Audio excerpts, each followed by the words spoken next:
Dinobots, assemble! Ako si Snarl, mahilig sa fishball. Ako si Slug, ang maangal sa grupo. Ako si Snarl, ang matinik pumitik.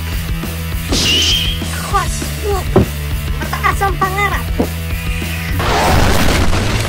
Ako si Scar, bagong recruit. Grimlock, ang mastermind. At kami ang Volcanicus.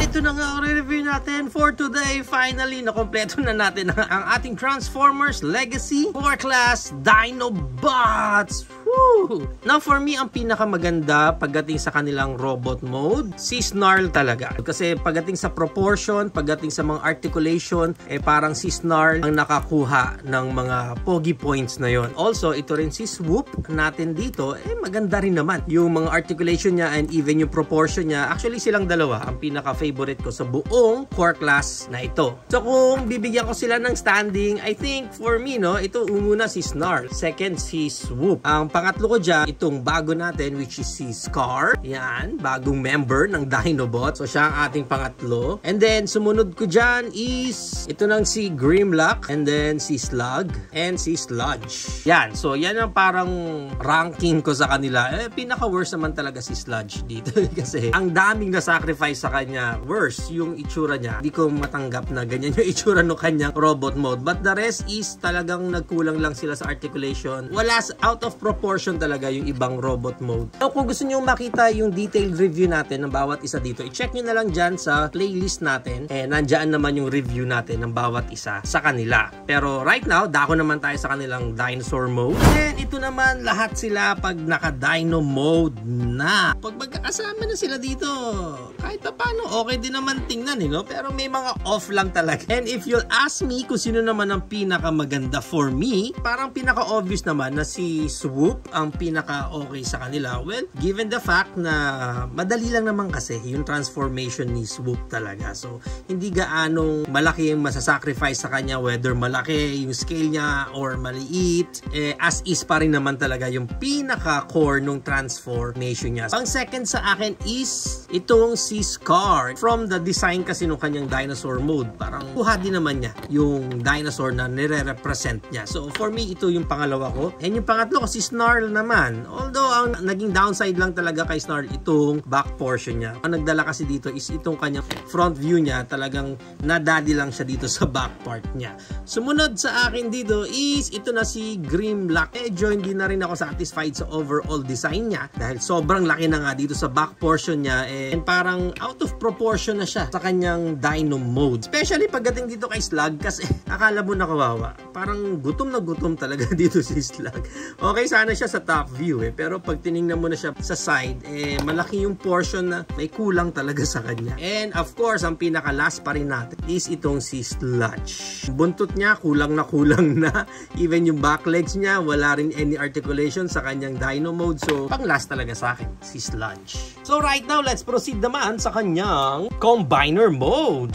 Let's start muna dito kay Snarl. Tanggalin muna natin yung kanyang weapon. And itong front portion niya, iaangat natin. Yan, pag ganyan. And then, itong back portion niya na to, natatanggal naman. And then, sa ilalim niya, itong kamay is straight natin. Yan, straight natin siya ng ganyan. Ganon din tong kabila. Pagduduktungin na natin siya ngayon dito. Yan. Okay, so ganun din sa kabila. Fold na natin, pagitna. And then, meron ka namang peg na paglalagyan dyan. So, doon siya mapupunta. Okay, so mag-meet sila dyan. Once na napeg na natin yan, dito naman siya pupunta sa dalawang box dyan. Doon naman siya pupunta. Para ma-secure lang itong portion na ito. So, pag na-secure mo na siya doon sa portion na yon, and then dyan, paghiwalayin na natin itong portion na to. Yung head niya, itatago mo na ulit doon sa pinakaloob. Yan, tago mo na yan dyan. Ganon din dito sa kabila. Tago mo na rin yung head niya. And then after that, pagduktungin mo na ulit itong dalawa, yung peg na yan. Yan. Naduktong mo na yon, ito namang connector natin dito. Aangat na natin. And then, fold natin ito. Portion na to, dun siya ulit maglalak sa dalawang square na yon. Diyan siya. Yan. And then, after that, to accessories siya to. Pag ganyan ang kabit niya na. So, itong dalawang parang may pangil dyan. Yun yung nasa baba. And then, yung dalawang bilog na yon, doon naman pupunta sa dalawang pegs na yan. Yan. So, pag ganyan na ang itsura niyan. And then, from here, itong weapon niya, pwede din natin daw itago dito sa portion na yan. Okay. So, stay put muna natin dyan si Snarl. Next natin is si Swoop naman. Ang gagawin natin is open mo lang itong hands niya dyan. Tanggalin mo na rin yung weapon niya. Itong weapon niya na to, pwede mo nang pagduktungin yan. Okay, may pegs naman siya doon. Yan ang itsura niya. And then from here, iaangat mo na itong kanyang connector. Yan. Angat yung wings niya. Fold na natin ulit ng paganyan. And then, ito, kamay niya na to. May mapapansin ngayon dalawang slot dyan. Dito naman yan. Sa square. Peg na yan. Yan dyan. Yan. So, parang ganyan na ang pinaka itsura niya. Ikot na lang natin to. Yan. Okay, yan. Ito yung para sa kanyang right arm. Next is, pupunta naman tayo dito kay Scar. Tanggalin muna natin itong kanyang accessories dyan. And then, i-open natin. Kunin mo yung connector niya, which is, yan. Then, rotate natin itong waist niya. Pinaka-pagkakabitan naman nito accessories niya, yung square na yon dito naman siya mapupunta. Dyan. Yan. Okay, so, naka-ready naman na yung kanyang left arm. And then next is ito si Grimlock para sa kabilang paa naman. Ang gagawin lang natin is tanggalin mo muna itong kanyang accessories dyan. And then open natin itong body niya. And then itong feet niya, front na natin ng paganyan and paganito dito. Ikot na natin ito and ito. Yan. And then itong mga pegs niya na to, dyan sa may tuhod niya, pagduduktungin na natin yan dyan. Yan. Yun naman na magsasecure sa portion niya. Yan. Parang ganyan na magiging itsura ni Grimlock. Then, open mo na itong portion na to. Then, okay, open mo na yung portion na yan. And then, bababa natin yung pag ganyan. Pag na-open mo na yan ng ganyan, i-cover mo naman siya ulit dito sa kanyang head. And then, from here, ito, ko-cover na yan dyan. Makita nyo, meron din siyang peg doon sa taas ng tornilyo niya. Iyang square peg na yan, doon siya mapupunta. Yan, para ma-secure yan doon. And then, itong kanyang weapon, pwede mong ilagay dito.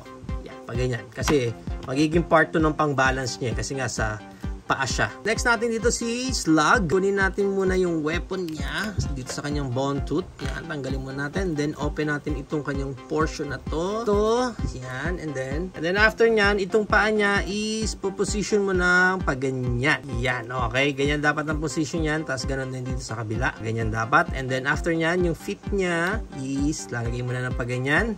Ganun din dito sa kabila. Meron naman siyang peg din doon. Ayun. Yung gray na yun. Doon siya magse-secure sa slot na yon. And then, ito na si Slug.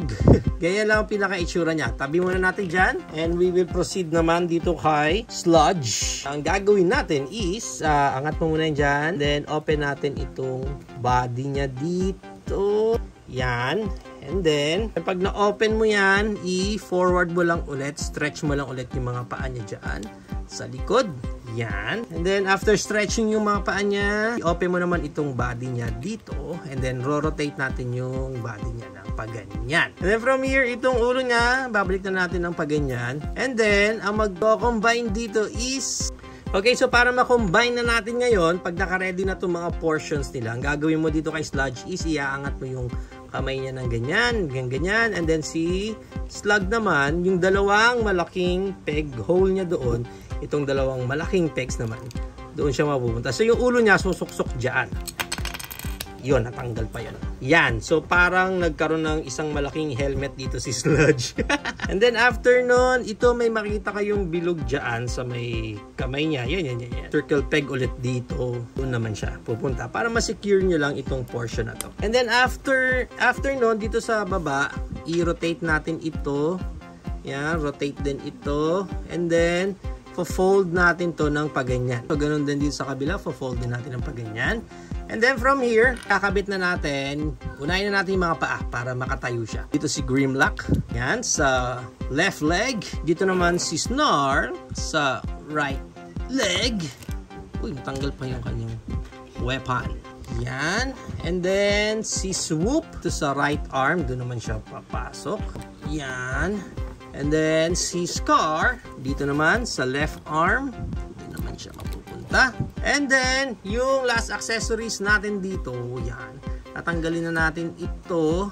Nandiyan kasi yung ulo ni Volcanicus. Then, itong gold na to na accessories, itong bilog na to, doon yung pupunta mismo sa gitna. Okay? And then, itong portion na to, doon naman sa ilalim ng bibig ni Slug. So, parang dalawang connector ang mangyayari dito para ma-secure nyo lang itong portion na to. So, sayang sana yung gold plate yung nasa harap para mas maganda tingnan. Yung magpapabuo sa ating Volcanicus, nandito yung kanyang head. Dito lang naman yan pupunta. And then, tag-shing! Ayan na! Ito na si Volcanicus! Okay, so check muna natin yung details overall dito ni Volcanicus. Check natin yung kanya head, yung front. Okay naman, yung look niya parang medyo magulo lang kasi combined mode na siya. Yan. Okay, sa side niya pag ganyan. Halos wala kang maintindihan. Sa likod, medyo malinis pa sa likod. Although, ang laki na ng portion na to. And then, yan. So, yan ang itsura ni Volcanicus para sa kanyang articulation. Yung ulo niya, walang look up and walang look down. Pero, rotate naman yung head niya. Pagdating sa arms niya, kahit pa paano, meron siyang arms wide open, no? So, kaya niya yung ating Creed moment.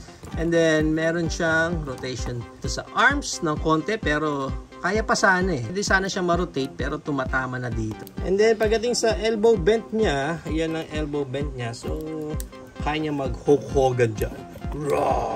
Pagdating sa kamay, walang any articulation kasi nakapeg lang yan dyan. Pagdating sa waist niya, kahit pa tanggal din ng tanggal tong portion na to, yung ulo ni Slug. Tanggalin mo na. Meron naman siyang rotation dyan. Actually, 360 pwede. Pagdating sa legs niya, meron siyang Van Damme split. Oh, okay naman. Kahit pa paano, kuha naman niya yung ating Van Damme split. Ayan, no? Combined mode din. Pero may Van Damme split pa rin siya, which is good. Ito palang skirt niya, natataas baba pa rin naman yan. And then, yung kanyang high kick. Ang taas ng high kick niya. And then yung kanyang back kick, taas din naman. And then yung kanyang knee bend. Yan, nakita si Grimlock. Yan, tago ka lang dyan, Grimlock. Yan ang kanyang knee bend. And then, wala nang any articulation pagdating sa paa. Now, para sa mga accessories niya, itong sword siguro, pwede mo pa rin ilagay yan dyan. Yan. Now, sa laki niya dito, no, at least, kahit pa paano, meron siyang kutsilyo. Meron siyang knife dyan. Height ng Volcanicus natin na to, pag na-combine na natin siya lahat, ang height niya would be around 6.5. Mga 6.5 inches. Hanggang dito lang sa head niya. Kaya maganda niyan, i-compare pa natin siya sa iba pa nating core class tulad ng ating Megatron, ating Optimus Prime sa kanyang track mode, ating Titan's Return, kickback, New Age na kickback, Megatron Jinbao, Legends King, ating MFT Grimlock, ating Legacy Kickback, and ang ating AMK Pro Series ng YOLO Park G1 Megatron. Yan. So, yan ang ating size comparison. Ito na ang ating core class Dinobots Volcanicus, ang combined version ng mga Dinobots core class. For me, overall, okay naman sana siya. Although, hindi pa rin ako satisfied pagdating sa kanyang combined mode. It's not dahil sa legend scale sila, kaya mukhang punggok. But the overall proportion pa rin talaga niya. And yung mga legs niya, parang masyadong maikse. Siguro kung gawa ng paraan na mas mahaba pa siya siguro ng konti, mas matangkad siya ng konti, siguro mga ganyan yung height niya, pwede pa. For me, yung arms niya mas mahaba compared dito sa legs niya. Kasi ang laki talaga ni Scar. Hindi ko alam din kung bakit si Scar ang nilagay nila dito, samantalang ang lapad ng Dinobot na ito. Tapos yung kapartner niya dito is si Swoop lang. I think kung si Swoop ang nilagay nila dyan, magkakaroon pa siya ng effect na kahit pa paano magkakaroon ng wings si Volcanicus. And another bulky Dinobot ang ilalagay nila dito para at least maging proportion man lang yung left and right niya dito.